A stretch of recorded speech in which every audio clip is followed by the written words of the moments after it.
अभी बात आती है कि स्पाइन की असेसमेंट के जनरल रूल्स तो आपको पता है कि सबसे पहले पेशेंट की हिस्ट्री लेते हैं, तो बाद जनरल एग्जामिनेशन आ जाती है। ठीक है, सब जनरल एग्जामिनेशन में सबसे पहले आता है कि आपने क्या देखा। इंस्पेक्शन देना जाती, palpation, what did you feel, मतलब आपको पेशेंट को हाथ लगा के जो भी आपको असेसमेंट करनी है। मूवमेंट चेक करेंगे, रेंज ऑफ द मोशन सारी देखेंगे, स्पेशल टेस्ट करवाओगे और न्यूरोलॉजी। हिस्ट्री में आपको पता है कि क्या क्या चीजें पूछनी है। ठीक है, जेंडर पूछोगे, ऑक्यूपेशन पूछोगे, सोशो इकोनॉमिक क्लास पूछोगे, presenting chief complaints, history of presenting illness, treatment history, past medical history, personal history, family history. ठीक है, सारी चीजें पूछोगे। और एक चीज और क्या पूछोगे, एज। ठीक है, कुछ डिजीजेस ऐसी होती हैं जो एज रिलेटेड होती हैं, जैसे कि स्पाइना बाइफिडा हो गया, पोर्ट्स डिजीज हो गई, या congenital scoliosis. These all common in the childrens. ठीक है, तो इससे मतलब पेशेंट की एज देख के भी आप अंदाजा लगा सकते हो कि इसको ये कंडीशन हो सकती है। अब कुछ कंडीशन ऐसी होती हैं जो वो एडोलसेंट जो है वो एज में कॉमन है, जैसे कि आइडियोपैथिक स्कोलियोसिस, शॉर्मन डिजीज, ये टीनेजर्स में कॉमन है। Mechanical back pain, infection. ठीक है, और PIVD, prolapse intervertebral disc. Prolapse intervertebral disc को फ्रैक्चर हो, एंकोलाइसिस, स्पॉन्डिलाइसिस हो, या टीबी ऑफ स्पाइन हो, ये यंग अडल्ट्स में कॉमन है। Spondylosis, स्पॉन्डिलिस्थेसिस, tumour, prolapse intervertebral disc, ये मिडिल एज में कॉमन है। ऑस्टियोपोरोसिस, मेटास्टेसिस, स्पॉन्डिलाइसिस, ये जो है वो एल्डरली एज में कॉमन है। तो आपको ये पता होना चाहिए कि कौन सी एज में कौन सी जो है वो कंडीशंस या पैथोलॉजीज मोस्ट कॉमन होती हैं स्पाइन की। ठीक है, स्पॉन्डिलाइसिस और स्पॉन्डिलिस्थेसिस में क्या डिफरेंस है ये आपको पता होगा। मेरे ख्याल में मैंने बताया था आप लोगों को कि अगर जो है यूनिलेटरल फ्रैक्चर होता है ऑफ पार्स इंटरआर्टिकुलरिस तो स्पॉन्डिलाइसिस कहलाता है। अगर बायलेटरल फ्रैक्चर होगा पार्स इंटरआर्टिकुलरिस का तो स्पॉन्डिलिस्थेसिस होता है। पार्स इंटरआर्टिकुलरिस क्या है, सुपीरियर और इंफीरियर फैसेट के जो है वो दरमियान वाला हिस्सा होता है। ठीक है, अगर उसका यूनिलेटरल फ्रैक्चर होगा तो स्पॉन्डिलाइसिस कहलाएगा, बायलेटरल होगा तो स्पॉन्डिलिस्थेसिस कहलाता है। सही। और कुछ डिजीजेस ऐसी होती हैं जो जेंडर से जो है वो कनेक्टेड होती हैं, जैसे कि एंकोलाइजिंग स्पॉन्डिलाइटिस, या प्रोलेप्स इंटरवर्टिब्रल डिस्क, या ओस्टियोआर्थराइटिस ऑफ द वर्टिब्रास, ये कॉमन है ज्यादातर मेल पेशेंट्स में। और साइकोजेनिक बैकएक, ओस्टियोमैलेजिया, या ligamentous strain, these are common in the females patients.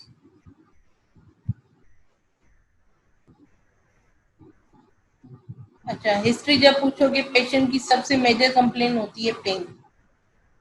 ठीक है, तो पेन से रिलेटेड इनिशियली सारे सवाल पूछ लोगे कि पेशेंट से पूछोगे पेन ऑनसेट ऑफ पेन क्या है। ठीक है, मोस्टली अगर एक्यूट पेन की पेशेंट कंप्लेन कर रहा है तो वो या तो पेशेंट को हो सकती है कि प्रोलेप्स इंटरवर्टिब्रल डिस्क हो, या फिर कोई ट्रोमेटिक कंडीशन हो सकती है। और अगर इंसिडस पेन की कंप्लेन कर रहा है तो वो जो है वो इशारा कर रहा होता है या तो उसको कोई भी इन्फेक्शन है लाइक टीबी, ट्यूबरकुलोसिस, कोई डिजनरेटिव या इन्फ्लामेटरी कंडीशन हो सकती है लाइक एंकोलाइसिस, स्पॉन्डिलाइसिस। टाइमिंग पूछोगे पेन की, नाइट पेन तो नहीं होता। अगर नाइट पेन की कंप्लेन कर रहा है तो वो इन्फ्लामेशन या इन्फेक्शन या मैलिग्नेंसी की वजह से हो सकता है। ठीक है, या मैकेनिकल पेन की कंप्लेन कर रहा है, मैकेनिकल पेन जो कि एक्टिविटी से आता है। ठीक है, mechanical pain that comes with activity. Patient बोलेगा कि जब मूव करता हूँ तो पेन होता है, जब रेस्ट में होता हूँ तो नहीं होता, मतलब एक्टिविटी के साथ पेन आता है। कर रहा होता है डिजनरेटिव और ऑस्टियोपोरोसिस को। साइट ऑफ पेन पूछोगे कि पेन किस तरफ है, सर्वाइकल पे है, डोर्सल रीजन पे है, लंबर रीजन पे, ताकि आप स्पाइन के उस हिस्से को सही से असिस्ट कर सको। तो साइट पूछेंगे। पेन की नेचर पूछोगे, स्टैबिंग है, कंटिन्यूस है, इंटरमीडिएट है, किस तरह का है, डल है। जो स्टैबिंग पेन होता है वो PIVD का होता है। प्रोलैप्स इंटरवर्टिब्रल डिस्क का पेन जो होता है वो स्टैबिंग होता है। ऑस्टियोमाइलाइटिस का पेन जो होता है वो कंटिन्यूअस और थ्रॉबिंग टाइप होता है।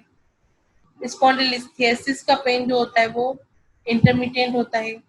और पोर्ट्स डिजीज का जो है वो डल एक्ट पेन होता है। रेडिएशन पूछेंगे, पेन कहाँ रेडिएट करता है नहीं करता, मतलब उससे रिलेट सवाल पूछोगे।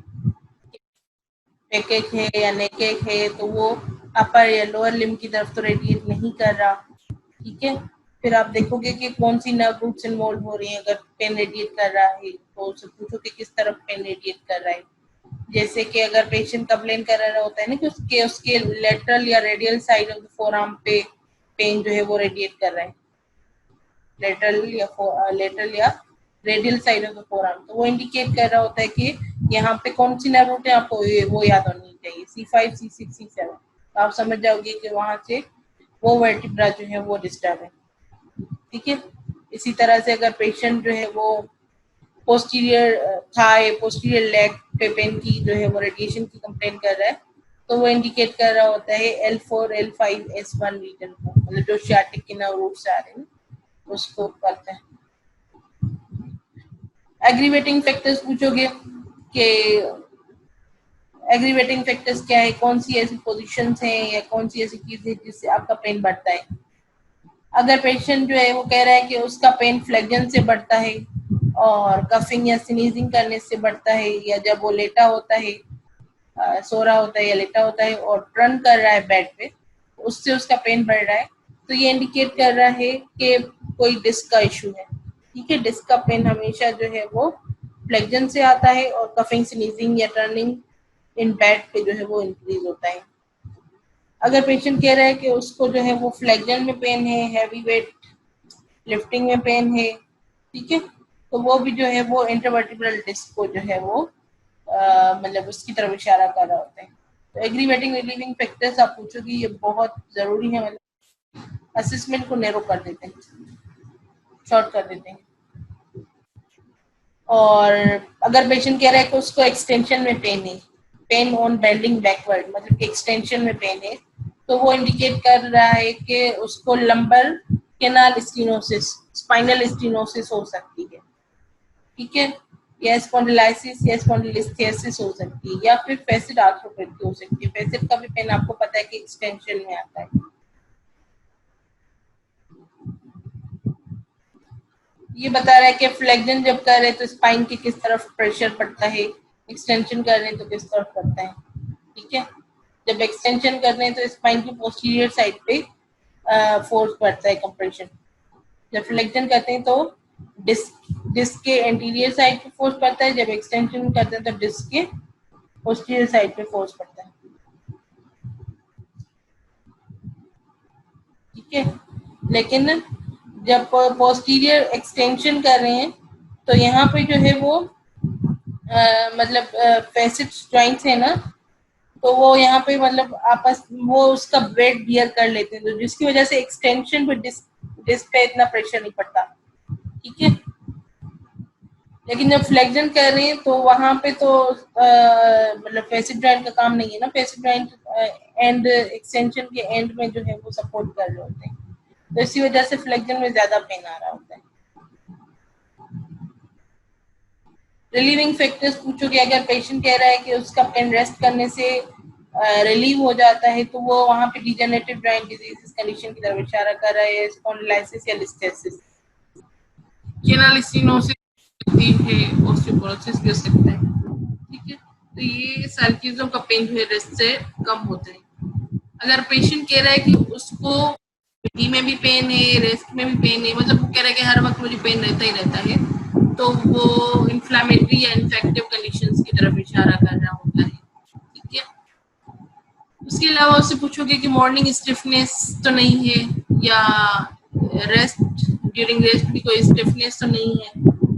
अगर पेशेंट कह रहे हैं हाँ है, तो वो जो है वहां पे एंकोलाइसिस स्पॉन्डिलाइसिस हो सकती है, या फिर स्पॉन्डाइल आर्थ्रोपैथीज जो है वो हो सकती है, तो उसको जो है असिस्ट करोगे। वॉकिंग डिस्टेंस पूछोगे कि पेशेंट से कि कितनी, अगर पेशेंट कह रहा है ना कि उसको एक्सटेंशन में पेन है, तब ये सवाल करोगे। आपको पता है कि जब पेशेंट वॉक कर रहा है तब उसकी स्पाइन एक्सटेंशन में है, तो अगर एक्सटेंशन में पेन की कंप्लेन कर रहा है तो वॉकिंग डिस्टेंस पूछोगे कि कितना चलने के बाद, मतलब कितना डिस्टेंस चलने के बाद जो है पेन फील होता है। ठीक है, और मतलब या फिर जो पेशेंट खुद ही अगर आपको बता रहा है ना कि थोड़ी देर के चलने के बाद मुझे पेन फील हो जाता है, शुरू में सही चलता हूँ, 10 मिनट या 15 मिनट के वॉक के बाद पेन शुरू हो जाता है, तो मतलब वो जो वॉकिंग डिस्टेंस की बात की कंप्लेन कर रहे हैं ना, तो वो इंडिकेट कर रहा है क्लॉडिकेशन को। ठीक है, क्लॉडिकेशन का पेन हमेशा जो है एक्सटेंशन में आता है, एक्सटेंशन में वॉकिंग में बढ़ता है, रनिंग में और ज्यादा बढ़ता है। ठीक है, अब क्लॉडिकेशन भी दो टाइप्स की होती है।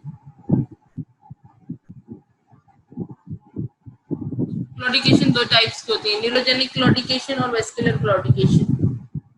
ठीक है, न्यूरोजेनिक क्लॉडिकेशन में जो है वो नर्व रूट्स के जो है वो वजह से है। वेस्कुलर क्लॉडिकेशन में जो है आपके वेसल्स कंप्रेस हो रही होती है।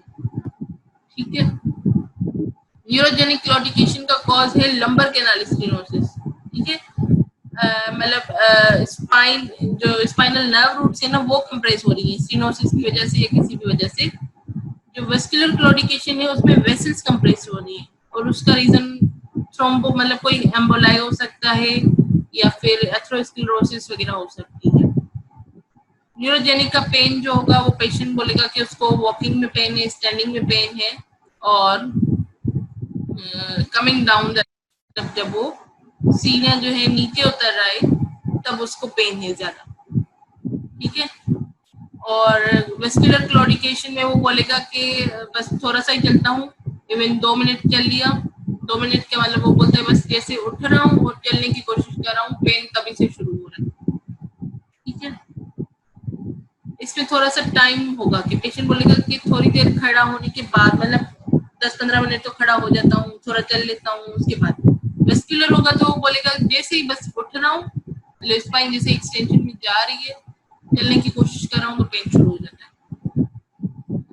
ठीक है, और स्टेयर क्लाइंबिंग की बात की जाए तो पेशेंट बोलेगा कि स्टेयर क्लाइंबिंग से पेन डिक्रीज हो रहा है। अगर न्यूरोजेनिक क्लॉडिकेशन का स्टेयर क्लाइंबिंग में पेन डिक्रीज होगा जब नीचे की तरफ आएगा, मतलब स्टेयर डाउनवर्ड स्टेयर्स पे जब आएगा तो उसका पेन इंक्रीज होता है, ऊपर की तरफ जाएगा, सीढ़ियां ऊपर चढ़ेगा तो पेन डिक्रीज होता है।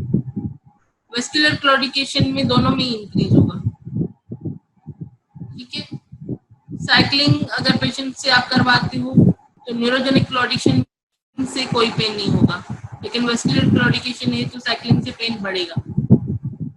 पेन पूछते हैं पेशेंट से, पेन किस मतलब रिलीव होता है, रिलीविंग फैक्टर पूछेंगे, तो अगर पेशेंट न्यूरोजेनिक क्लॉडिकेशन में बोलेगा कि जब मतलब फ्लेक्सियल पोजीशन में जाता हूँ या अप क्लाइंबिंग अप करता हूँ स्टेयर्स तो पेन डिक्रीज होता है, मतलब ये रिलीविंग फैक्टर्स है।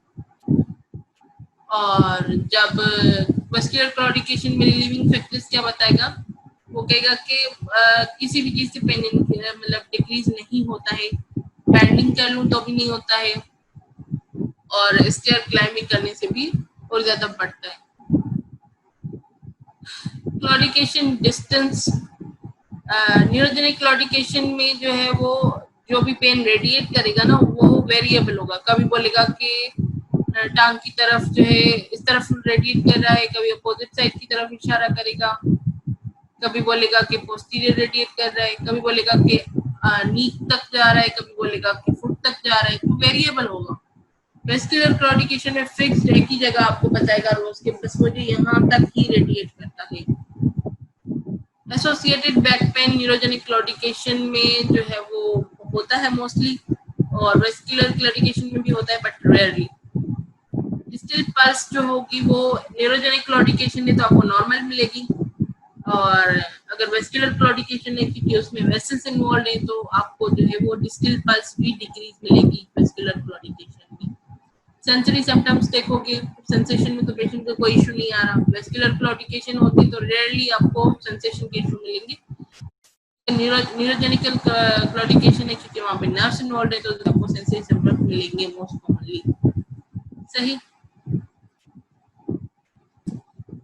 डिफॉर्मिटी देखो कि पेशेंट को कोई डिफॉर्मिटी तो नहीं है, अगर डिफॉर्मिटी है तो ये देखो कि लोकलाइज्ड है, डिफ्यूज है, कितने अरसे से है, कितनी ड्यूरेशन से हो और किस तरह से प्रोग्रेस की है उस डिफॉर्मिटी ने। अगर स्वेलिंग है तो ये देखोगे कि कंजेनाइटल स्वेलिंग तो नहीं है, ठीक है, ये चीज नोट करोगे।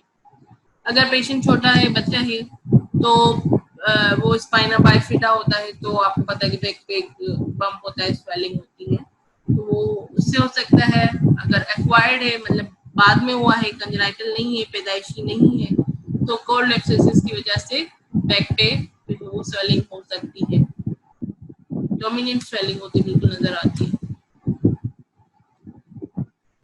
रिस्ट्रिक्शन ऑफ मोशन देखोगे कि रिस्ट्रिक्शन मोशन जो है वो तो रिस्ट्रिक्टेड नहीं है, रेंजेस रेंजेस चेक करोगे। Neurological symptoms, motor weakness, sensory weakness, bowel bladder involvement, ये सारी चीजें चेक करोगे। डिजीनेस देखोगे कि सर्वाइकल रीजन की कंप्लेंट के साथ अगर पेशेंट आया है तो उसको जो है वो वर्टाइगो, डिजीनेस, नोजिया वगैरह की कंप्लेंट तो नहीं है। अगर है तो वो मोस्टली इस वजह से होती है कि पेशेंट को जो है वो वर्टिब्रल आर्टरी या वर्टिब्रोबेसिलर आर्टरी जो होती है वो कंप्रेस हो रही होती है, उसकी वजह से ये सारे सिम्टम्स आते हैं। अच्छा, यहाँ तक तो हिस्ट्री हो गई, आपने सारे सवाल पेशेंट से पूछ लिए, पेन रिलेटेड, डिफॉर्मिटी, ये वो सारी, ठीक है। अब आ जाते हैं एग्जामिनेशन में। को जनरल एग्जामिनेशन के जो आपको हेड टू टो करनी होती है, उसमें आप पेशेंट का वेट देखोगे, हाइट देखोगे, देखोगे कि कोई जो है वो कैफेयुलेट, कैफेयुलेट का मतलब होता है कि कोई पैदाइशी बर्थ मार्क तो नहीं है, जैसे ये कोई पैदाइशी बर्थ मार्क तो नहीं है, हेयरी पाउच तो नहीं है, हेयरी पेचेस तो नहीं है, लिगामेंटस लैक्सिडिटी, क्लैपिंग, साइनोसिस, पैलर, मतलब जो चीज आप जनरली देख रहे हो, ओवरऑल आप हेड टू टू देखोगे। उसके बाद आ जाते हैं कि लोकल एग्जामिनेशन में सबसे पहले गेट चेक करोगे, पेशेंट का गेट जो है सबसे पहले इनिशियली आप करोगे, पेशेंट एम्बुलेंट है, जब वो चल के आपके पास आ रहे तो आप उसके गेट को नोट करोगे। एटीट्यूड देखोगे पेशेंट का, ठीक है, पेशेंट के एटीट्यूड से ही समझ जाओगे कि इसको क्या, ये सामने से किस प्रॉब्लम के साथ चल के आ रहा है, उसके एटीट्यूड को नोट करोगे। और इंस्पेक्शन में सबसे पहले जो है आप चेक करोगे, मतलब इंस्पेक्शन मैंने कहा था कि लुक व्हाट यू लुक, तो उसमें सबसे पहले आप पेशेंट का पोस्चर देखोगे, फ्रंट से भी, साइड से भी, बैक साइड से। फ्रंट साइड से जो आप देखोगे वो नॉर्मली जो है वो हेड, नेक और मतलब एक ही लाइन में होते हैं, आपको पता है कि सेंट्रल लाइन में होते हैं, तो टॉर्टिकोलिस का फ्रंट से पता चलेगा। नेक अगर रोटेटेड है वन साइड या टिल्टेड है वन साइड तो टॉर्टिकोलिस हो सकता है कि ये डिफॉर्मिटीज दिखाई गई हैं। तो डिफॉर्मिटीज अगर काइफोसिस डिफॉर्मिटी है या लंबर लॉर्डोसिस है तो उसको साइड पोजीशन से ज्यादा बेटर जो है आप असेस कर सकते हो, उसको चेक करोगे। स्पाइन वेजिंग का बता रहा है कि अगर पेशेंट का एक सिंगल वर्टिब्रा कोलैप्स कर जाए तो जो डिफॉर्मिटी होती है वो काइफोटिक डिफॉर्मिटी होती है, नकल काइफोटिक डिफॉर्मिटी। अगर 2 या 3 वर्टिब्रा जो है वो कोलैप्स कर जाए तो जो है उसकी एंगुलर काइफोटिक डिफॉर्मिटी होती है। ये फिगर बी में आप देख रहे हो, ठीक है। और अगर पेशेंट के 4 या उससे ज्यादा वर्टिब्रा कोलैप्स कर जाए तो वो डॉगर हम जो जैसे शॉर्मन डिजीज में आपने पढ़ा ग्राउंडेड बैक, वो हो जाती है, ठीक है। डॉगर हम में 4 या उससे ज्यादा वर्टिब्रा जो होते हैं वो कोलैप्स कर जाते हैं या वेव शेप में चले जाते हैं। अगर 2 या 3 वर्टिब्रा कोलैप्स कर रहे हैं तो क्या कहलाता है, एंगुलर काइफोटिक डिफॉर्मिटी कहलाती है। और अगर सिर्फ एक वर्टिब्रा कोलैप्स कर रहा है तो वो कहलाता है नकल काइफोटिक डिफॉर्मिटी। शोमन्स डिजीज का पता है कि किस तरह से ये वर्टिब्रा वेज शेप में चले जाते हैं, ठीक है। यंग एज मतलब एडोलसेंस में कॉमन है, बॉयज में कॉमन है। और ये पोस्टीरियरली उसको चेक कर रही है, पोस्टर को पोस्टीरियर पोजीशन से देखेंगे कि सारी जो है वो मतलब पोजीशन एक ही में है या नहीं, अलाइनमेंट सही है नहीं है, ठीक है। स्कोलियोसिस जो है वो पोस्टीरियरली सही से असिस्ट कर सकती है, जो लेटरल डेविएशन होती है स्पाइन की वो पोस्टीरियर साइड से सही से असेसमेंट उसकी कर सकती है।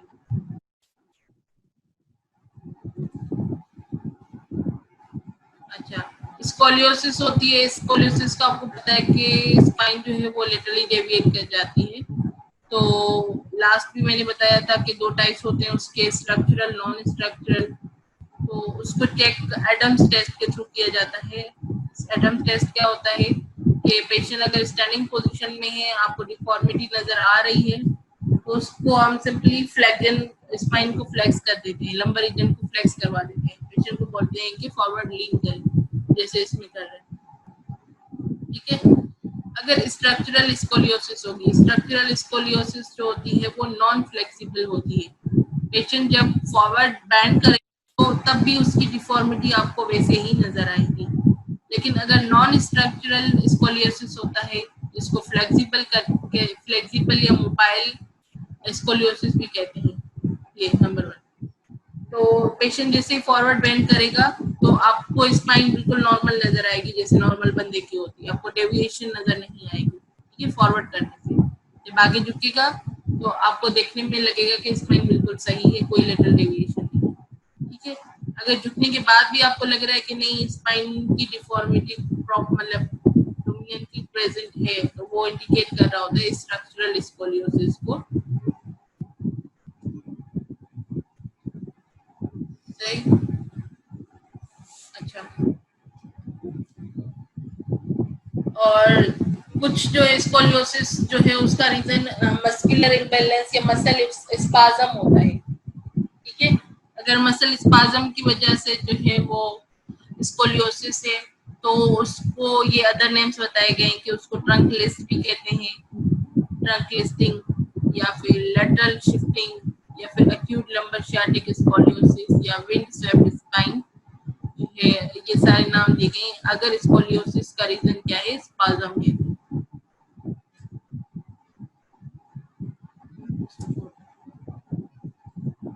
और इसके अलावा पोस्टीरियर साइड अगर पोस्टर चेक करें तो शोल्डर और पेल्विस की लेवल को चेक करोगे कि शोल्डर सही पोजीशन पे है या नहीं, कोई शोल्डर एलिवेटेड या कोई डिप्रेस तो नहीं है। पेल्विस की पोजीशन को चेक करोगे कि पेल्विस टिल्टेड तो नहीं है एंटीरियरली पोस्टीरियरली या ठीक है। नेक और स्टेपुला की पोजीशन को चेक करोगे,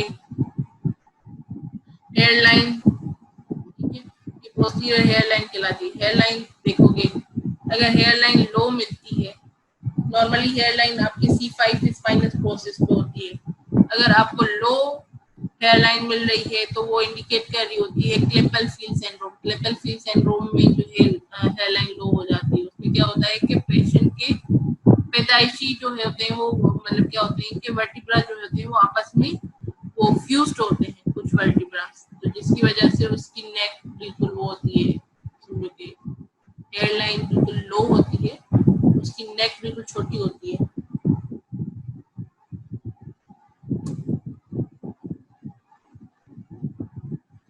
अच्छा, ये वही जो मैंने कहा था कि आप देखोगे कि कोई डिम्पल, हैरी पैचेस, कोई पैदाइशी बर्थ मार्क तो नहीं है। स्वेलिंग देखोगे, ये सारी लुक में चीजें आ जाती है, मैंने कहा ना इंस्पेक्शन में पहले आता है लुक, ये सारी चीजें लुक में जा रही है। डिफॉर्मिटी आपने देखी, सच बताया, कुछ देखोगे और कोई स्वेलिंग है वो, ये सब चीजें अपनी जो है आप सामने से देखो, ठीक है। स्वेलिंग स्पाइनल बाइफिटा की वजह से भी होती है, जैसे मैंने बताया, और जो है कोल्ड एब्सेसिस की वजह से भी होती है, तो वो देखोगे। मसल स्पाज्म तो नहीं है, ये चेक करोगे, पेशेंट को कोई मस्कुलर एट्रोफी तो नहीं है, ठीक है, ये सब चीजें करोगे। नेक्स्ट है पैल्पेशन। स्पाइन की पैल्पेशन में एक तो एक चीज देखते हैं कि लोकल राइज ऑफ टेम्परेचर, ठीक है। टेम्परेचर इसलिए चेक करते हैं क्योंकि स्वेलिंग में जो है या इन्फ्लामेशन में टेम्परेचर भी इंक्रीज होता है, तो ये उसकी तरफ भी एक साइन होती है, इन्फ्लामेशन तो कोई नहीं है। स्पाइन टेंडरनेस, हाथ लगा के चेक करोगे कि हाथ लगाने से पेशेंट में कोई टेंडरनेस पॉजिटिव तो नहीं आ रही, स्पाइन की पूरी स्पाइन पे, ठीक है, सर्वाइकल, लंबर, थोरेसिक हर जगह पे। पेरा स्पाइनल स्पाज्म देखोगे कि कोई स्पाज्म वगैरह तो नहीं है। नॉर्मल बोनी लैंडमार्क्स देखोगे, ठीक है, आपको पता है जैसे स्केपुला कहाँ तक होता है, और जो है T7 वर्टिब्रा किस लेवल पे होना चाहिए, एंटीरियर सुपीरियर लिंक स्पाइन किस लेवल पे है। तो इस तरह से पूरी लैंडमार्क्स जो है वो चेक करोगे स्पाइन की कि वो नॉर्मल आ रही है या नहीं आ रही, ठीक है। दूसरे सॉफ्ट टिश्यूज देखोगे कि किसी मसल्स, लिगामेंट, डिस्क, किसी चीज का इशू तो नहीं है। Deformity of the back, upper and lower limb, ये सब चेक करेंगे हम लोग असेसमेंट में। ये कुछ लैंडमार्क्स इसमें बताई गई हैं कि जैसे आपको पता है कि स्केपुला है, स्केपुला जो है वो T3 to T7 वर्टिब्रा के लेवल तक आता है, ठीक है। तो देखेंगे इसका जो है सुपीरियर जो है मीडियल बॉर्डर जो है सुपीरियर साइड वो T3 लेवल पे आ रही है, तो समझो कि स्केपुला अपनी पोजीशन पे, ठीक है। और इंफीरियर जो है एंगल अगर T7 पे आ रही है तो स्केपुला अपनी पोजीशन पे, ठीक है। मतलब T3 to T7 की लैंडमार्क चेक करते हैं कि स्केपुला अपनी पोजीशन पे है या नहीं, ठीक है। और नॉर्मली जो है वो इलिक क्रिस्ट होता है L4 लेवल पे होता है, L4 लेवल पे इलिक क्रिस्ट होता है, ठीक है। इसको हाथ लगा के चेक करोगे कि ये L4 लेवल के स्पाइनस प्रोसेस पे आ रहा है नहीं आ रहा, तो इस तरह से आप लैंडमार्क्स चेक करोगे। और ये तो आपको पता है कि ये जो ऑक्सीपट होती है लेवल प्रोट्यूबरेंस होती है ये C2 लेवल होती है, उसके ऊपर C1। और नॉर्मल रेंजेस की बात की जाए तो वो आप चेक करोगे उसके बाद असेसमेंट में ऑब्जेक्टिव्स में आ रहे हैं हम लोग। तो सर्वाइकल स्पाइन की जो है वो नॉर्मल रेंजेस आपको पता होनी चाहिए कि उसकी फ्लेक्शन जो होती है normal 0 to 50 degree, extension 0 to 60 degree, lateral flexion 45 degree, lateral rotation 80 degree, ठीक है। ये सर्वाइकल की नॉर्मल रेंजेस है। डॉर्सल या लंबर स्पाइन में जो है वो रोटेशन राइट टू लेफ्ट जो है 45 डिग्री होती है। और लंबर स्पाइन की फ्लेक्शन जो होती है नॉर्मली 60 डिग्री होती है, extension 25 degree, lateral flexion 30 degree, ठीक है। अच्छा, लंबर रीजन की जो है वो असेसमेंट तो प्रॉपर फ्लेक्शन है या नहीं पेशेंट में, उसके लिए एक टेस्ट की जाती है स्कूबर टेस्ट, ठीक है। उसकी फ्लेक्शन की बेसिकली रेंज कि फ्लेक्सस नॉर्मल है या नहीं, या फ्लेक्सन की रेंज जो है वो रिस्ट्रिक्टेड तो नहीं है, तो उसके लिए स्कूबर्ट टेस्ट की जाती है, ठीक है। हम क्या करते हैं पेशेंट को जो है वो फ्लेक्शन में लेके जाते हैं, फुल फ्लेक्शन में, ठीक है। बैक पे लैंड मार्क्स बना देती हूँ आपको, उससे प्रॉपर सही समझ आ जाएगा। इसमें क्या करते हैं कि marks are made 5 centimetre below and 10 centimetre above the sacral dimple, ठीक है। ये होता है सैक्रल डिम्पल,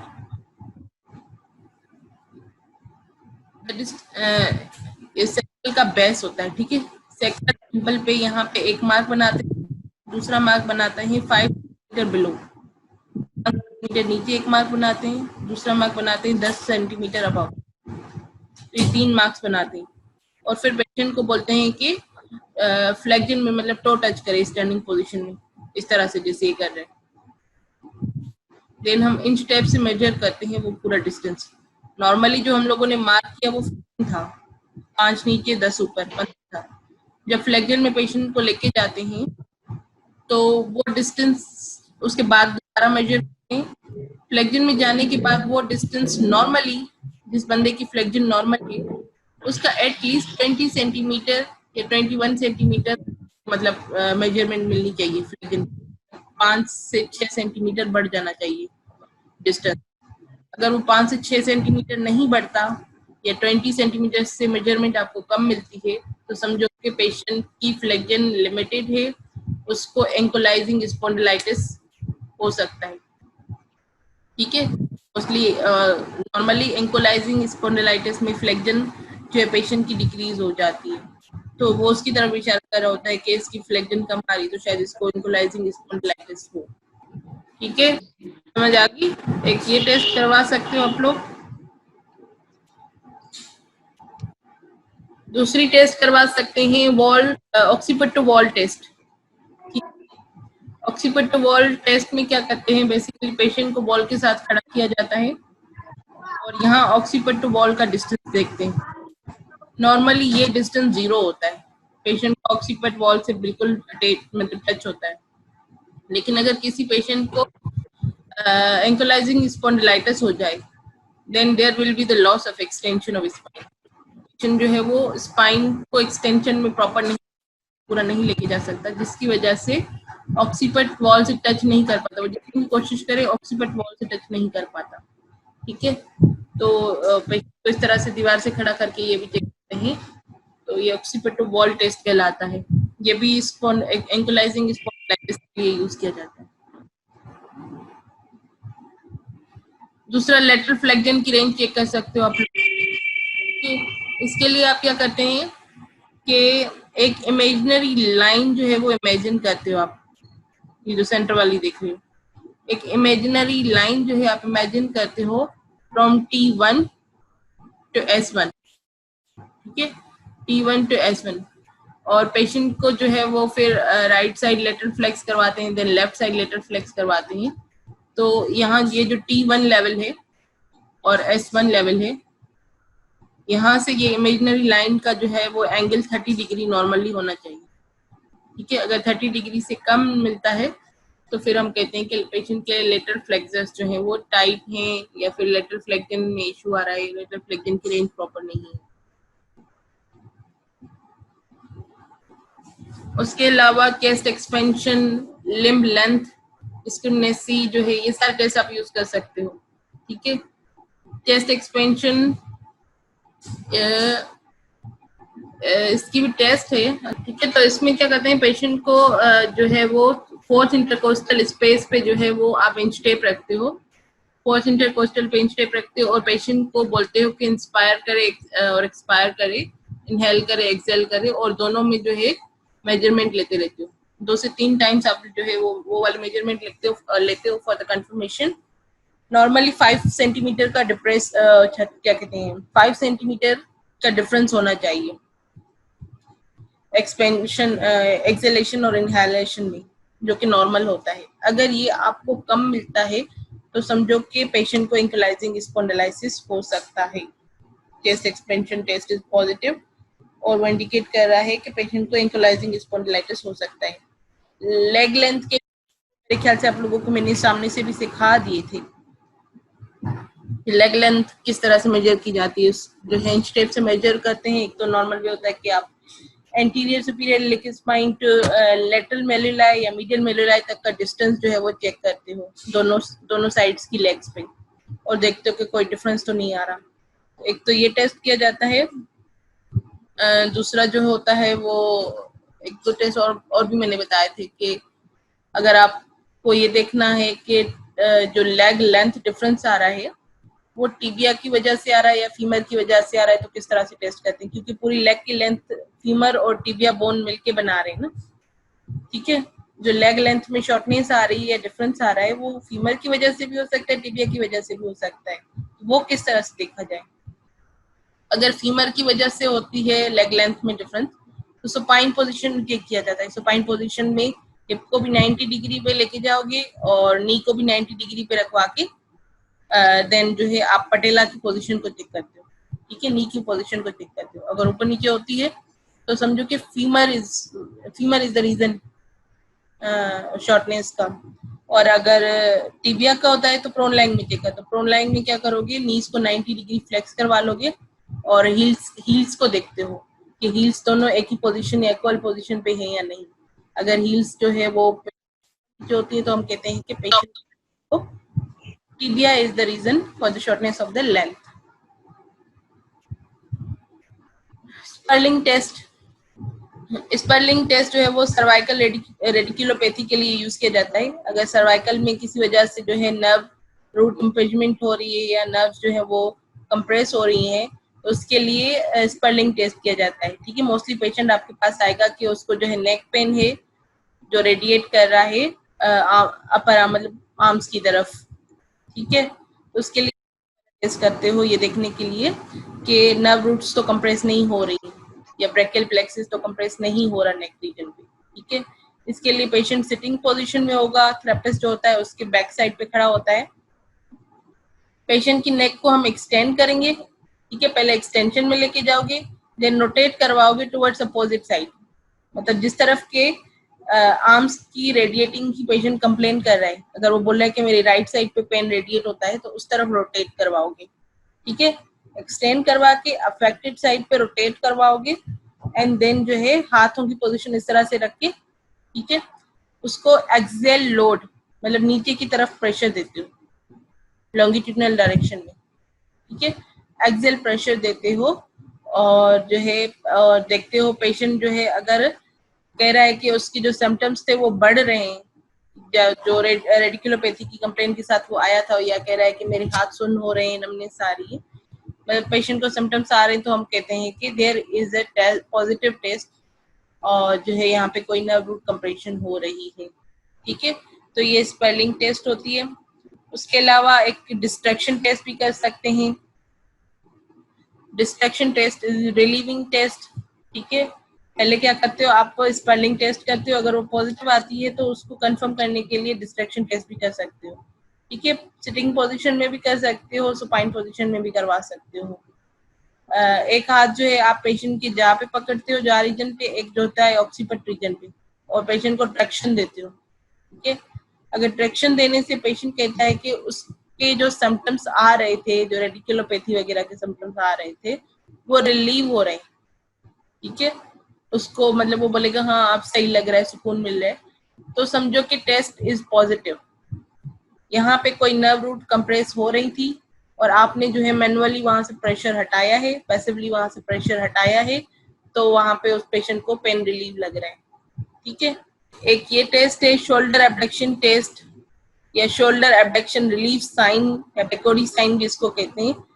अगर पेशेंट आपके पास सर्वाइकल रीजन रेडिकुलोपैथी की कंप्लेन के साथ आया है तो उसको सिंपली आप बोलोगे, या तो फिर आप पैसिवली भी रखवा सकते हो या एक्टिवली पेशेंट को बोलोगे कि आर्म और शोल्डर को फुल एब्डक्शन में लेके जाए या ओवरहेड पोजीशन में, जिस तरह से पेशेंट बैठा हुआ है, सिंपली आप बोलोगे उसको कि इस तरह से करे, तो पेशेंट बोलेगा कि मुझे सुकून मिल रहा है या मेरे सिम्टम्स रिलीव हो रहे हैं, तो आप समझ जाओ कि यहाँ पे कोई नर्व रूट कंप्रेशन थी और जो है जो कि अब जो है कंप्रेशन हट रही है तो पेशेंट को रिलीव मिल रहा है। तो इस तरह से भी एक ये फास्ट टेस्ट कह सकते हो, क्विक टेस्ट आप करवा सकते हो। अच्छा,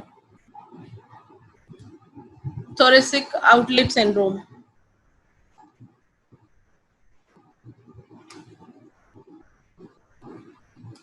Thoracic outlet syndrome में it is the diagnosis of occlusion based on the patient history and symptoms. Thoracic outlet syndrome में patient जो है वो shoulder, neck और फिंगर की नमनेस या आर्म, जब वो आर्म को मूव करता है तब उसकी फिंगर्स जो है वो नम होती हैं, तो इस तरह के सिम्टम्स के साथ आपके पास आता है।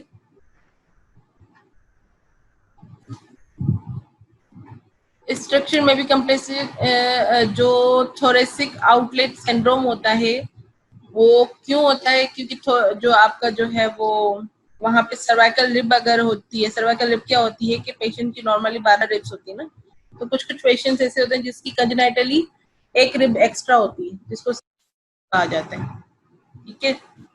फर्स्ट रिब पे ऊपर, फर्स्ट रिब पे एक रिब एक्स्ट्रा होती है या एक बोनी जो है वो एक मतलब बोन एक्स्ट्रा होता है, जिसकी वजह से स्कैलिनियस मसल्स में जो है वो कंप्रेशन या वहां पे इम्पेजमेंट हो रही होती है, तो उसकी वजह से जो है यहाँ पे नर्व कंप्रेस होती है, या ब्रेकियल प्लेक्सिस का लोअर रीजन होता है C8T1 वो कंप्रेस होता है, या उसके अलावा और भी वेसल्स आ रही है वहां से, वेसल्स गुजर रही हैं वो कंप्रेस होती है। पेशेंट ये सारी कंप्लेन करता है कि उसको शोल्डर पेन है, आर्म पेन है, या फिंगर्स भी नमनेस होती है, फिंगर्स वगैरह में भी नमनेस होती है, लिटिल फिंगर जो C8T1 के नर्व रूट्स हैं।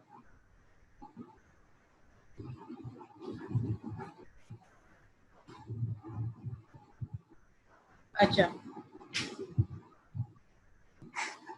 थोरेसिक आउटलेट स्पेस, ये पूरी थोरेसिक आउटलेट स्पेस है जहाँ से डिफरेंट स्ट्रक्चर्स गुजर रही है। ये कौन कौन सी चीजें मिलकर बनाती हैं? Clavicle, first rib, subclavius muscle, costoclavicular ligament, anterior scalenus muscle.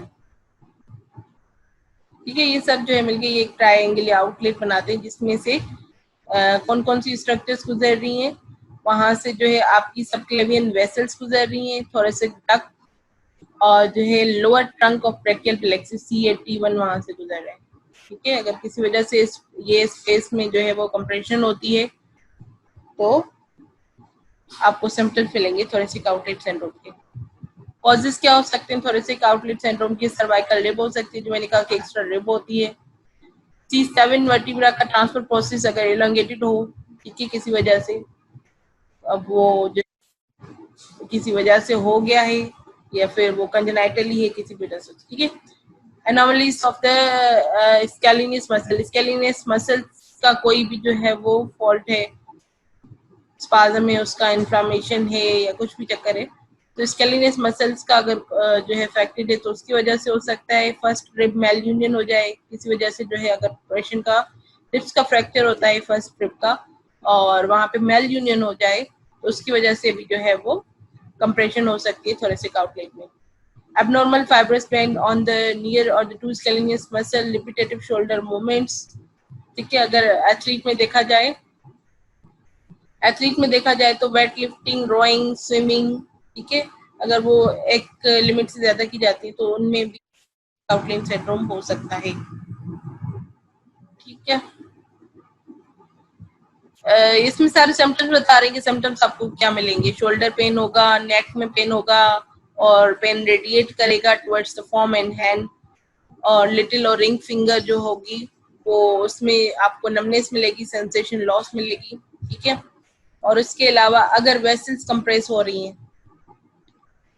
मतलब वहां से, क्योंकि सबक्लेवियन वेसल्स, तो अगर वेसल्स कंप्रेस हो रही हैं तो आपको रियर्न्स फिनोमेना पॉजिटिव मिलेगी। उसमें क्या होता है कि पेशेंट के हाथ आप चेक करोगे सामने, तो जो अफेक्टेड हैंड और अनअफेक्टेड हैंड को मतलब कलर को जो है अगर कंपेयर करोगे तो जो अफेक्टेड हैंड होगा वो आपको वाइट वाइट येलो टाइप मिलेगा क्योंकि वहां पे ब्लड फ्लो कम हो रहा है, वेसल्स कंप्रेस हो रही है। ठीक है, तो और दूसरा जो है आपको पल्स रिड्यूस मिलेगी, डिस्टल पल्स जब आप चेक करोगे हैंड पे तो आपको रिड्यूस मिलेगी, तो हम कहते हैं रेयन फिनोमेना इज पॉजिटिव। ठीक है, मेरा लिए वही चीजें हैं। और हाँ, एक चीज और, थोरेसिक आउटलेट सिंड्रोम में पेशेंट आपको जो है वो ड्रॉप शोल्डर पोस्चर भी मिल सकता है पेशेंट में। डिफरेंट टेस्ट उसके लिए करवाए जाते हैं, एडसन टेस्ट, राइट्स टेस्ट, रो टेस्ट, ठीक है, डिफरेंट टेस्ट है जो करवाए जाते हैं। एक्शन टेस्ट किस तरह से किया जाता है, या स्कैलिनियस टेस्ट कहते हैं इसको इसमें आप क्या करवाते हो, पेशेंट के हाथ को अबडक्शन में और मतलब शोल्डर को एक्सटेंशन में, अबडक्शन में और एक्सटर्नल रोटेशन में लेके जाते हो while feeling the radial pulse. एक हाथ से यहाँ पे रेडियल पल्स जो है आप फील करते हो, ठीक है, एक हाथ से अपने शोल्डर को स्टेबलाइज किया हुआ है और रेडियल पल्स को फील करते हुए इस शोल्डर को अबडक्शन में, एक्सटेंशन में और लेटरल रोटेशन में पीछे की तरफ लेके जाते हो। ठीक है, फर्स्ट स्टेप ये होता है। सेकंड स्टेप क्या होगा आपका, आर्म्स की पोजीशन को तो आपने सेट कर लिया शोल्डर की, देन आप पेशेंट को बोलते हो कि नेक को रोटेट करे टुवर्ड्स द टेस्ट आर्म। ठीक है, इस तरफ नेक को रोटेट करें और समटाइम्स आप ये भी उसको कह सकते हो कि एक्सटेंशन में लेके जाए। ठीक है, अगर रोटेशन करते हुए सिम्टम्स को पेशेंट को सिम्टम्स आ रहे हैं तो आप उसको एक्सटेंशन में फर्दर नहीं लेके जाओगे, लेकिन अभी भी सिम्टम्स नहीं आ रहे, आपको समझ नहीं आ रहे, तो पेशेंट को बोलोगे कि पहले रोटेट करें देन नेक को एक्सटेंड करें। ठीक है, इस ऐसा करने से पेशेंट की जो है इंटरस्केलेनियस स्पेस जो है वो डिक्रीज हो जाती है, जो मिडिल और एंटीरियर स्केलेनियस मसल के बीच में स्पेस हो रही है जो कि थोरेसिक आउटलेट फॉर्म कर रहे थे। तो पेशेंट को अगर देन जो है पेशेंट पे पॉजिटिव टेस्ट होता है, जो पेशेंट सिम्टम्स के साथ आए वो उसके प्रोवोक हो जाते हैं।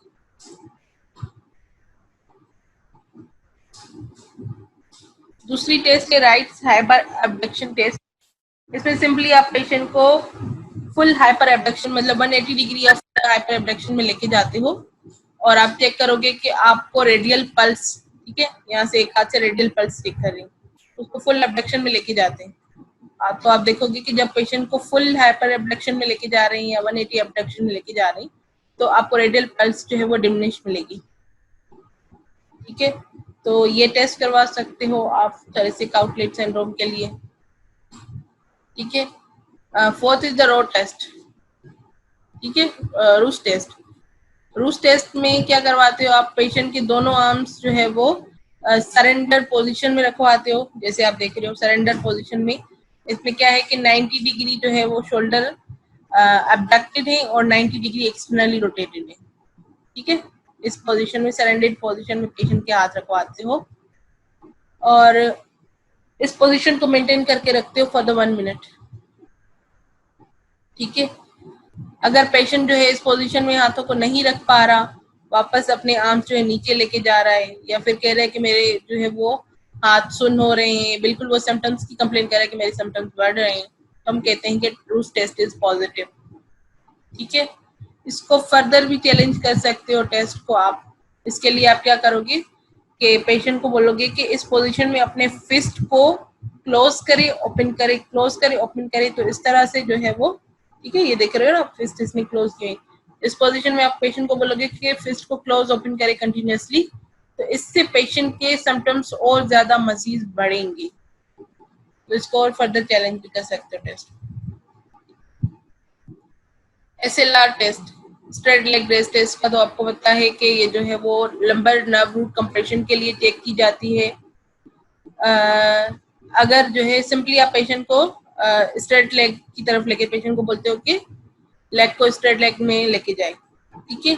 अगर 60 डिग्री से कम पेशेंट पेन की कंप्लेन कर रहा है, कह रहा है कि 60 डिग्री से पहले पहले अगर कह रहा है कि उसको सिम्टम्स आ रहे हैं, तो जो है वहां पे रीजन जो होता है वो डिस्क होता है, जो नर्व रूट का रीजन होता है वो डिस्क होता है, ठीक है।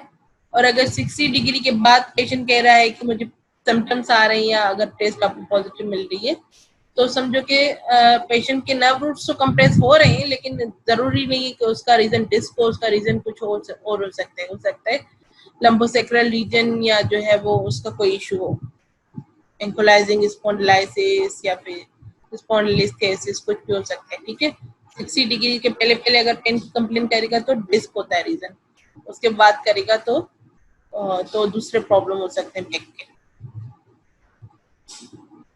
बॉ string test, bowstring test भी जो है वो शार्टिक के लिए यूज की जाती है, शार्टिक नर्व के लिए। इसमें जो है पेशेंट को पहले जो है आप passively perform the straight leg raise on the involved side if the pain is experienced. Flex the subject's knee to 20 degree in attempt to reduce pain.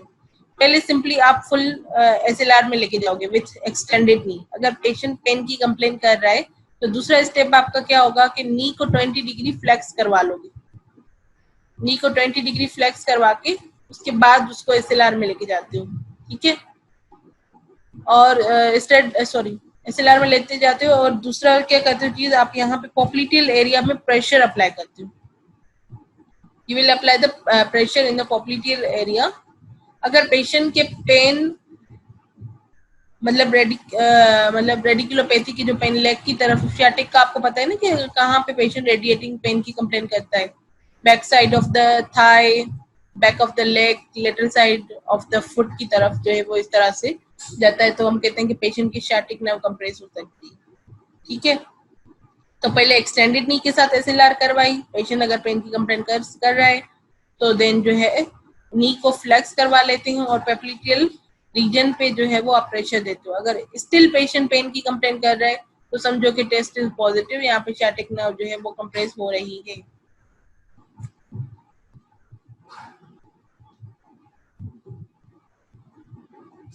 ये मॉडिफाइड SLR टेस्ट है, सिंपली के patient को SLR position में लेके जाते हैं, अगर pen की कंप्लेन कर रहा है तो उसकी लेग को वापस थोड़ा सा स्लाइडली नीचे लेके आओगे, ठीक है।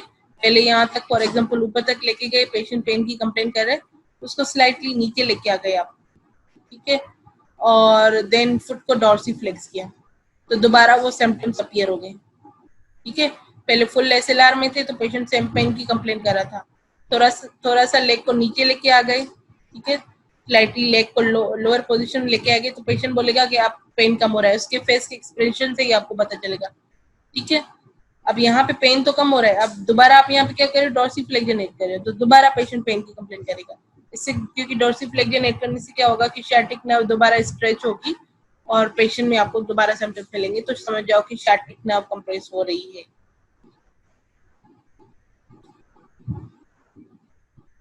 ठीक है। और दूसरा ये टेस्ट होता है कि patient for example right side की लेग के सिम्टम्स के साथ आपके पास आया है, आप कॉन्ट्रालेटरल जो अपोजिट लेग होती है उसको अगर आप एसएलआर पोजीशन में लेके जा रहे हो और पेशेंट कह रहा है कि मुझे आप ये वाली लेग लेके जा रहे हो तब भी मुझे जो है इस लेग में पेन आ रहा है, ठीक है, और पेशेंट कह रहा है कि लेफ्ट साइड की लेग को आप लेके जा रहे हो तब भी मुझे लेग में पेन आ रहा है, तो ये शो कर रहा होता है कि यहाँ पे जो है हर्निएटेड डिस्क या तो लार्ज हर्निएटेड डिस्क हो सकती है जो कि एक्सट्रूडेड या स्क्वेटेड है, ठीक है।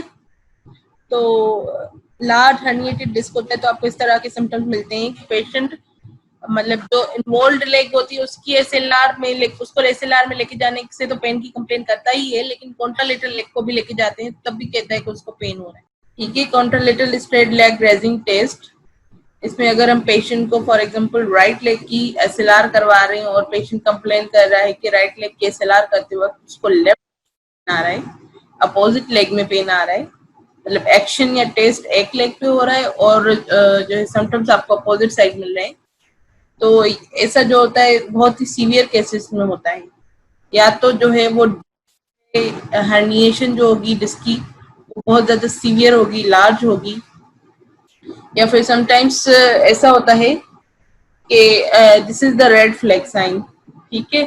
फिर इसमें क्या होता है कि किसी पेशेंट को कोई भी ट्यूमर है, कोई भी कैंसर है, ठीक है, तो ऐसे केसेस में भी आपको इस तरह की टेस्ट पॉजिटिव मिलेगी। प्रोस्टेट वगैरह का होता है ना, प्रोस्टेट कैंसर वगैरह, तो उसमें आपको इस तरह की टेस्ट पॉजिटिव मिलेगी कि अगर आप साइड लेग को एसएलआर में लेके जाते हो तो वो अपोजिट साइड कंप्लेन करेगा, तो ऐसे केसेस में कि अगर इस तरह पॉजिटिव आती है तो उसमें आपको प्रिकॉशंस लेने की जरूरत है, आप उसमें आते ही उसका ट्रीटमेंट नहीं स्टार्ट करवा दोगे, उसके पहले उसकी प्रॉपर जो होगी वो इन्वेस्टिगेशन होगी, प्रॉपर टेस्ट होंगे, एमआरआई ये वो जो भी होता है, ठीक है, तो उसको उसकी तरफ लेके जाना है। और अगर आपको शक हो रहा है कि इसको कोई ट्यूमर है तो उसको फिर आप ऑन्कोलॉजी डिपार्टमेंट की तरफ जो है रेफर करेंगे, तो इस चीज का आपने खास ख्याल रखना है। Next is sudden sciatic stretch test, ठीक है, ये भी जो है नाम से ही जाहिर है कि sciatic नर्व के लिए होती है ये वाला टेस्ट। पेशेंट जो होगा सिटिंग पोजीशन में होगा, टेबल के एज पे बैठा होगा, लेग्स उसकी जो होती हैं वो नीचे होती हैं, पहले 90 डिग्री नी फ्लेक्स्ड होता है, ठीक है, इस तरह से पेशेंट बैठा हुआ है, स्ट्रेट बैठा होता है, इनिशियल पोजीशन ये होती है। आपको याद है ट्राइपॉड साइन मैंने बताया था, ट्राइपॉड साइन से दो चीजें चेक कर सकते हैं, एक तो sciatic नर्व, दूसरा हैमस्ट्रिंग की जो है वो टाइटनेस, ये उसी की तरह ही है, ट्राइपॉड साइन जिससे करवाया था। पेशेंट इस तरह से बैठा होगा पहले स्ट्रेट, ये फर्स्ट पोजीशन है जो ये मतलब इमेज दिख रही है लाइट सी, ठीक है, पेशेंट इस तरह से बैठा होगा, 90 डिग्री नी फ्लेक्स्ड होंगे। आप क्या करोगे, सडन पेशेंट को कोई इन्फॉर्म नहीं करना है कि मैं क्या करने वाला हूँ क्या नहीं करने वाला, आपने सडन क्या करना है, पेशेंट के टो से पकड़ के, जो अफेक्टेड लेग है उसकी टो से पकड़ के नी को एक्सटेंड करना है, ठीक है, नी को एक्सटेंड करोगे तो आप नोट करोगे पेशेंट एक तो रेडिकुलर पेन की कंप्लेन अगर करता है, ठीक है, और दूसरा वो बैकवर्ड लीन होगा, ठीक है, उसकी पोजीशन को आपने गौर से देखना। बैकवर्ड लीन होता है आपकी लेग के स्ट्रेट करने से, जैसे आप उसकी नी को स्ट्रेट कर रहे हो, लेग को स्ट्रेट कर रहे हो और वो बैकवर्ड लीन कर रहा है और साथ साथ जो है वो रेडिकुलर जो है साइंस की कंप्लेन कर रहा है sciatic की तरफ, तो समझो कि sciatic जो है वो नर्व इन्वॉल्व है, ठीक है। लेकिन समटाइम ऐसा होता है कि हैमस्ट्रिंग टाइट होते हैं, तो जैसे ही आप इस पोजीशन में लेके जाते हो, लेग को जैसे ही स्ट्रेट करते हो, तो पेशेंट जो होता है बैकवर्ड लीन करता है, बाकी कोई रेडिकुलर साइन की कंप्लेन नहीं करता। ठीक है, तो अगर सिर्फ बैकवर्ड लीन कर रहा है तो वो हैमस्ट्रिंग मसल की टाइटनेस की वजह से होगा। ठीक है, यहाँ पे जो है मसल वो टाइट होगी, तो उसकी वजह से वो बैकवर्ड लीन करता है। तो अगर साथ साथ रेडिकुलर साइन की कंप्लेन कर रहा है, मतलब वो बोल रहा है कि जिस कंडीशन के साथ मैं आया था मेरे सिम्टम्स अभी बढ़ रहे हैं, प्रोवोक हो रहे हैं, समझो कि शार्टिक जो है नर्व वो इन्वॉल्व है। ठीक है,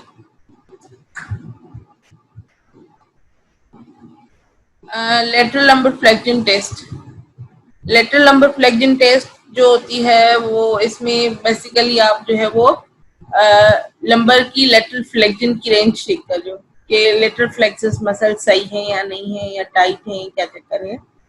ठीक है, पेशेंट जो होगा वो स्टैंडिंग पोजीशन में होगा, बटक जो होंगे वो वॉल के साथ टच, मतलब बैक साइड जो होगा वो वॉल के साथ टच होगा, शोल्डर, बटक, ठीक है, वो पूरी बैक साइड जो है वॉल के साथ स्ट्रेट टच होगी।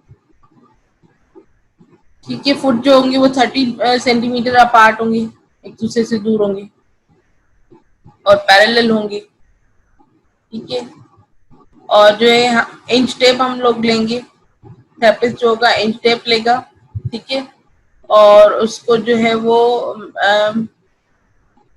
Patient bends laterally as much as he can. ठीक है, लेकिन उससे पहले आप क्या करोगे, पहले जैसे ही सिंपल पेशेंट खड़ा हुआ है, ठीक है, तो आप इंच टेप लोगे और जो है वो मतलब उसको प्लेस करोगे इस तरह से। ठीक है, उसकी जो है वो रिस्ट जॉइंट जो है ना, वहां से लेकर आप फ्लोर तक जो है उसको मेजर कर लोगे। ठीक है, और अब पेशेंट को बोलोगे कि जितना जो है लेटरली फ्लेक्स कर सकता है विदाउट बेंडिंग द नी। ठीक है, नी को बेंड करे हुए बगैर जितना लेटरली फ्लेक्स कर सकता है उसको जो है लेटरली फ्लेक्स करना है। घुट्टे स्ट्रेट रहेंगे अपनी पोजीशन पे, नी भी एक्सटेंडेड रहेगा। पेशेंट को बोलना है कि आप लेटरली फ्लेक्स करो। उसके बाद हम दोबारा जो है मेजरमेंट लेते हैं इंच टेप से। ठीक है, उसी जगह से। ठीक है, नॉर्मली क्या होता है कि पहले जो हम ये डिस्टेंस मेजर कर रहे हैं, ठीक है, फिंगर से लेके जो है वो फ्लोर तक, उसके बाद हम पेशेंट को बोल रहे हैं लेटरली फ्लेक्स करें। ठीक है, लेटरली फ्लेक्शन करने के बाद दोबारा हम जो है मेजर करते हैं। नॉर्मली जो मतलब मेजरमेंट में डिफरेंस आना चाहिए लेटरल फ्लेक्शन के बाद, वो 10 सेंटीमीटर से ज्यादा होना चाहिए। ठीक है, जो डिफरेंस आता है वो 10 सेंटीमीटर से ज्यादा होना चाहिए। फॉर एग्जाम्पल इसमें जो है आपको 40 मिल रहा है, एक एस्टिमेट बता रही हूँ, प्रॉपर ये मतलब नहीं है कि हर किसी का डिफरेंट होता है उसके हाइट के हिसाब से। ठीक है, फॉर एग्जाम्पल ये 40 है और जब लेटरली फ्लेक्स कर रहा है तकरीबन या उससे जो है वो कम आना चाहिए, मतलब 10 सेंटीमीटर का डिस्टेंस जो है आपको मिलना चाहिए। अगर 10 सेंटीमीटर उससे ज्यादा का डिफरेंस मिलता है तो समझो कि लेटरल फ्लेक्सस बिल्कुल ठीक है, अदरवाइज समझो कि लेटरल फ्लेक्सस टाइट है।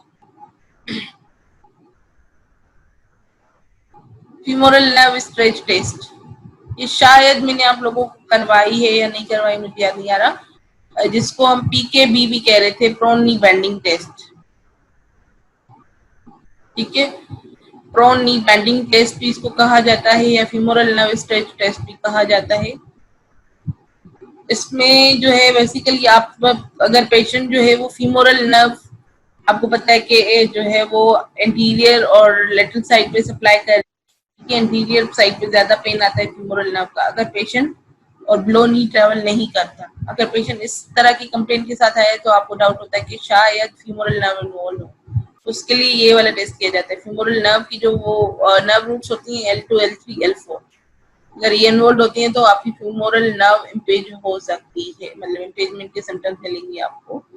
इसमें क्या होगा कि पेशेंट प्रोन लाइन में होगा, एक पिलो रख दो कि आप एब्डोमेन के अंदर, अगर पेशेंट जो है वो अनकंफर्टेबल है। ठीक है, थेरेपिस्ट जो होगा वो अफेक्टेड साइड पे खड़ा होगा, पेशेंट की लेग को जो है इस तरह से जो है तकरीबन इनिशियली फ्लेक्स कर लेगा नी को, और देन जो है लेके जाएगा, सॉरी, लेग को जो है फ्लेक्स इनिशियली इतना करेंगे और थोड़ा सा इसको ऊपर उठा के सपोर्ट देके लेग को फुली फ्लेक्स करेंगे, नी को फुली फ्लेक्स करेंगे। ठीक है, इनिशियली नी 90 डिग्री फ्लेक्स होता है, देन आप उसको फर्दर जो है फ्लेक्जन में लेके जाओगे, ठीक है। फॉर एग्जाम्पल आपने 90 डिग्री पे किया है और थोड़ा सा ही लेके आ गए 10 to 20 डिग्री और ज्यादा लेके आ गई, तकरीबन 100 to 120 तक, और पेशेंट जो है वो कह रहा है कि उसको जो सिम्टम्स के साथ वो आया था वो प्रोवोक हो रहे हैं या आपको पॉजिटिव टेस्ट मिल गया है, तो उसको आप फर्दर नहीं लेके जाओगे, ठीक है। लेकिन अगर आपको सिम्टम्स नहीं मिल रहे हैं तो आप उसको फुल रेंज तक, फुल फ्लेक्जन नी की फ्लेक्जन रेंज तक लेके जा सकते हो, ठीक है। और फिर भी अगर कंफर्म नहीं हो रहा या सही समझ नहीं आ रहा, टेस्ट कंफर्म नहीं हो रही, देन आप फुट को डॉर्सी फ्लेक्स भी कर सकते हो, नी को फुली फ्लेक्स करके फुट को डॉर्सी फ्लेक्स करेंगे, ठीक है। और ऐसा करने से अगर पेशेंट कह रहा है कि उसके एंटीरियर लेटरल थाई पे पेन जो रेडिएट कर रहा था वो दोबारा आ रहा है, तो समझो कि टेस्ट इज पॉजिटिव, ठीक है। तो आप जो है वो क्या करोगे, नी को एक्सटेंड सॉरी प्रोन लाइन में नी को फ्लेक्स करवाएंगे, ठीक है। वही मैंने कहा अगर सिम्टम्स नहीं मिल रहे तो फुल रेंज में लेके जाओगे, ठीक है। उसके अलावा डॉर्सी फ्लेक्जन भी ऐड कर सकते हो, अगर स्टिल जो है आपको कंफर्मेशन में इशू हो रहा है तो उसको डॉर्सी फ्लेक्स करोगे तो आप पेशेंट में देखोगे उसके सिम्टम्स और ज्यादा मजीद बढ़ेंगे, ठीक है। पीकेबी की एक और, जैसे उस वीडियो में दिखा रहा है कि एक अल्टरनेशन जो है या एक अदर जो है वो मेथड या एक और स्टेप उसने ऐड किया कि हिप को एक्सटेंड किया, ठीक है। वो पीकेबी 2 कहलाती, प्रोनी बेंडिंग 2, मतलब उसकी ही जो है एक अल्टरनेटिव मेथड है कि अगर आपको उस तरह सिम्टम्स नहीं मिल रहे तो आप बिल्कुल बाकी चीजें सेम होगी, सिर्फ क्या करोगी हिप की एक्सटेंशन ऐड कर दोगे, हिप को एक्सटेंड करके बाद में नी को फ्लेक्स करोगे तो आपको सिम्टम्स मिलेंगे।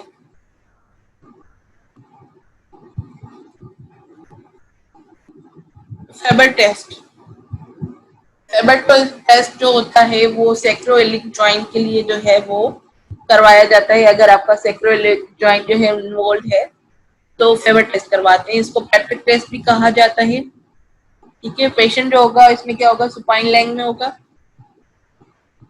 पेशेंट सुपाइन लाइन में होगा और जो होगा वो अफेक्टेड जो लेग होगी उसको जो है आप अबडक्ट एंड एक्सटर्नली रोटेट करते हो, ठीक है। सुपाइन लाइन में नी फ्लेक्स के साथ जब इस पोजीशन में लेके जाते हैं तो हिप एक्सटर्नली रोटेट हो रहा है, बाहर की तरफ लेके जाते हैं तो इंटरनली रोटेट हो रहा है।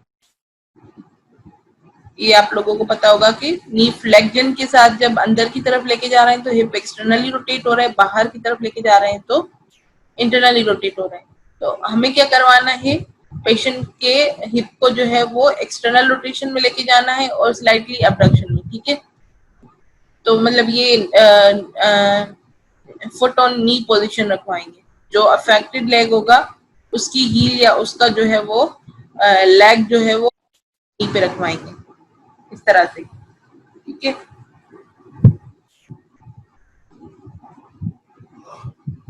नेक्स्ट स्टेप हमारा क्या होगा कि हम एक हाथ हमारा जो होगा वो अफेक्ट नी पे होगा, ठीक है।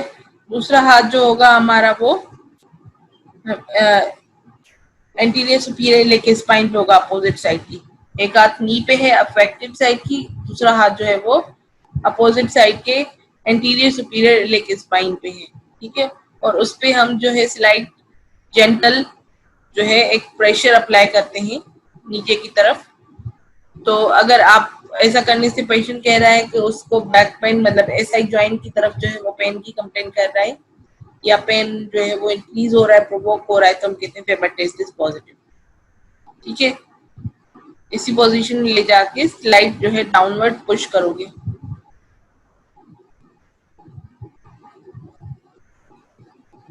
Pelvic compression test, pelvic compression test जो है वो ये भी जो है एसआई जॉइंट के लिए आता है, ठीक है।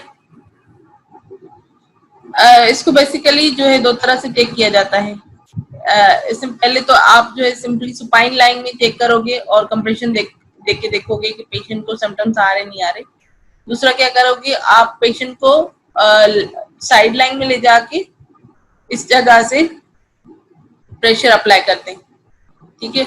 उसमें भी देखते हो कि पेशेंट को सिम्टम्स आ रहे हैं या नहीं आ रहे हैं, ठीक है। Second is the pelvic distraction test. Pelvic distraction test में पेशेंट सुपाइन लाइन में होगा और इसी तरह से जैसे आप थर्स्ट दे रहे थे लेटरल जो है साइड पे, मतलब साइड लाइन में दे रहे थे, उस तरह से आप जो है वो मतलब इस पोजीशन में देते हो। ठीक है, इसमें भी अगर पेशेंट के सिम्टम्स जो है वो दोबारा जो है अपीयर हो रहे हैं या प्रोवोक हो रहे हैं, तो हम कहते हैं कि टेस्ट इज पॉजिटिव। ठीक है, दोनों साइड के इंटीरियर सुपीरियर इलियक स्पाइन पे जो है वो थेरेपिस्ट ने हाथ रखा हुआ है सुपाइन पोजीशन में। इसको वीडियो दिखा देती हूँ, ये पेल्विक डिस्ट्रैक्शन टेस्ट कहलाता है। नेक्स्ट जो है आपकी जो है वो गैंसलिन टेस्ट है। इसमें जो है ये जो है आपके लंबा स्पाइन के लिए जो है करवाई जाती है। ठीक है, इसको भी मैं दिखा देती हूँ एक वीडियो, तो आपको ज्यादा समझ आएगा। ठीक है, ये जो है एक बार देख लें, पेशेंट होगा वो जो अफेक्टेड लेग होगी वो इस तरह से उसके नी को हम फ्लेक्स करवा लेते हैं। जो अनअफेक्टेड लेग होगी उसको ऑफ द टेबल बाहर जो है का वो मतलब ऑफ द टेबल करवा देते हैं और पेशेंट को कहते हैं कि नी टू चेस्ट फ्लेक्स करे और आप जो है उसको ओवर प्रेशर दे रहे होते हो एंड रेंज में। ठीक है, तो ऐसा करने से अगर पेशेंट बैक पेन की कंप्लेंट कर रहा है तो टेस्ट पॉजिटिव होता है। ठीक है, इसमें आप देखें कि जो है दोनों तरफ प्रेशर अप्लाई हो रहा है, जो नी फ्लेक्स कर रहा है या अफेक्टेड लेग है। ठीक है, यहाँ पे भी प्रेशर का अप्लाई करेगा इस पोजीशन में थेरेपिस्ट, और दूसरा प्रेशर अप्लाई करता है लेग को इस तरह से डाउनवर्ड, तो दोनों लेग्स पे आप जो है वो pressure. Next is the thigh thrust test, जिसको पोस्टीरियर शीयर टेस्ट भी कहा जाता है। ये भी एसआई जॉइंट के लिए होता है। इसकी भी वीडियो दिखा देती हूँ। ठीक है, पेशेंट होगा वो सुपाइन लाइन में होगा। ठीक है, हिप को जो है 90 डिग्री फ्लेक्स करवाते हैं हम लोग, एक हाथ जो है वो पीछे रखवाते हैं एसआई जॉइंट के जो है वो सैक्रल जो बेस होता है वहां पे नीचे रख। ठीक है, और वहां पे जो है यहाँ से ऊपर से जो है वो डाउनवर्ड प्रेशर देते हैं हिप पे, नी से फ्लेक्स्ड नहीं होगा ना, तो वहां से जो है नीचे की तरफ प्रेशर देते हैं। पेशेंट में होगा थेरेपिस्ट जो होगा वो अनअफेक्टेड लेग की साइड पे खड़ा होगा। ठीक है, साइड में खड़ा होगा लेकिन अनअफेक्टेड लेग की तरफ। ठीक है, उसके बाद जो है जो अफेक्टेड लेग होगी उसको फ्लेक्स करवा लेंगे, उसके हिप को 90 डिग्री, नी फ्लेक्स्ड होगा और एक हाथ से हम नीचे जो है वो सपोर्ट कर लेंगे सैक्रल रीजन पे और दूसरे हाथ से जो है वो पोस्टीरियर जो है वो डायरेक्शन में आप थर्स्ट अप्लाई करते हो, 3 to 4 थर्स्ट अप्लाई करते हो। ठीक है, अगर ऐसा करने से पेशेंट जो है वो कह रहा है कि उसके सिम्टम्स बढ़ रहे हैं, उसको बैक पेन जो है वो आप बैक पेन की वो कंप्लेन कर रहे हैं, तो समझो कि test is positive is involve. ठीक है, कहलाता है थाई थर्स्ट टेस्ट, इसको पोस्टीरियर शीयर टेस्ट भी कहा जाता है।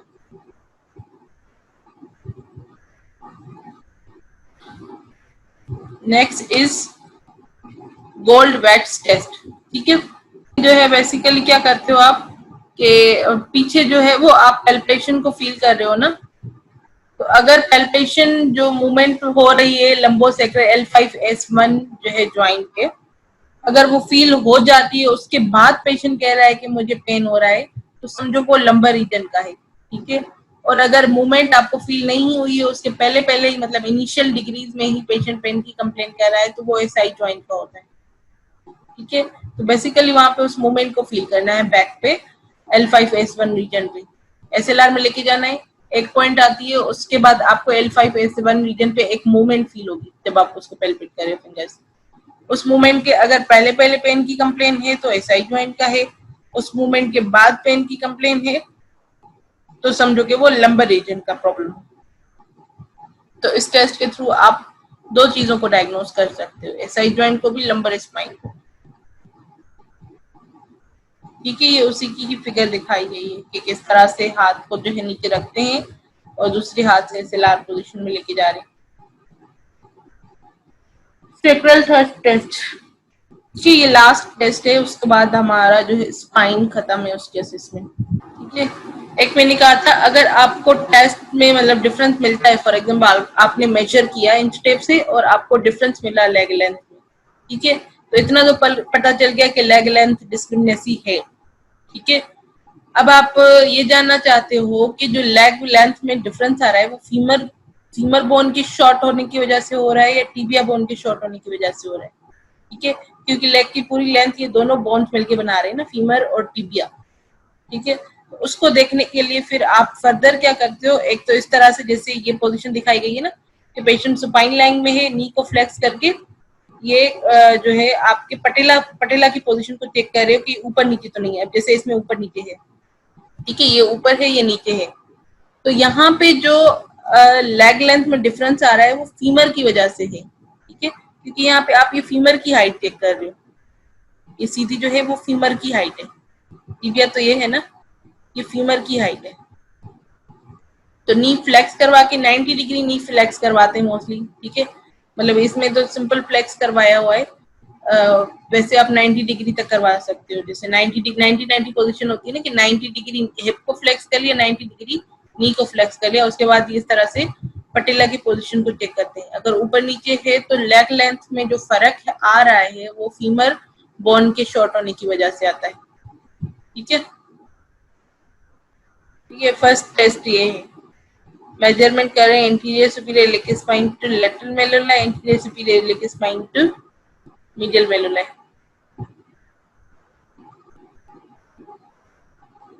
ये एक टेस्ट कर लिया, ठीक है, जो फीमर का मैंने बताया।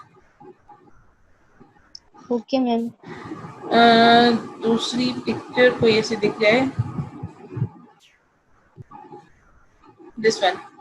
प्रोन लाइन में ले जाके पेशेंट के नी को 90 डिग्री फ्लेक्स करते हैं और हील्स की पोजीशन को देखते हैं कि वो एक ही सेम लाइन में आ रहे हैं या मतलब उसके ऊपर नीचे है, डिफरेंस आ रहे हैं।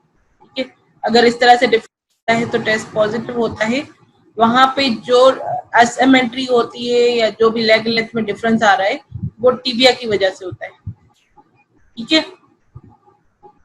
और सुपाइन लाइन में अगर जो है जिस तरह से मैंने करवाया बताया तो उसमें डिफरेंस आ रहा है, मतलब कि पटेला की पोजीशन में डिफरेंस आ रहा है सुपाइन लाइन में देख तो वो फीमर की वजह से होता है। अब इसमें देखो कि फीमर जो है वो अपनी पोजीशन पे रेस्ट में है, ये जो लेंथ हम चेक कर रहे हैं वो बेसिकली टिबिया की कर रहे हैं। ठीक है, इस वक्त जो लेग में जो हाइट जो चेक हो रही है वो टिबिया का बोन उठा हुआ है, फीमर तो नीचे है, तो यहाँ पे जो अगर डिफरेंस मिलेगा आपको वो टिबिया की वजह से होगा। फीमोरल नर्व स्ट्रेच टेस्ट अगर पॉजिटिव है तो फिर उस स्ट्रेचिंग कैसे करेंगे फीमोरल नर्व की? फीमोरल, अच्छा, एक तो बेसिकली फीमोरल नर्व में क्योंकि प्रोन लाइन में ले जाके नी को फ्लेक्स कर रहे हैं ना, ठीक है, यस। जब आप टेस्ट कर रहे हो तो एक चीज का ध्यान रखिएगा, जब प्रोन लाइन में नी को फ्लेक्स करते हो तब जो है वो आपका क्वाड्रिसेप भी स्ट्रेच हो रहा है। ठीक है, प्रोन लाइन में जब नी को फ्लेक्स करते हो तब आगे से आपका क्वाड्रिसेप भी स्ट्रेच हो रहा है। तो समटाइम ये होता है पेशेंट को वो पेन स्ट्रेच की वजह से होता है, वो फीमोरल नर्व का नहीं होता। स्ट्रेच की वजह से उसको एंटीरियर स्ट्रेच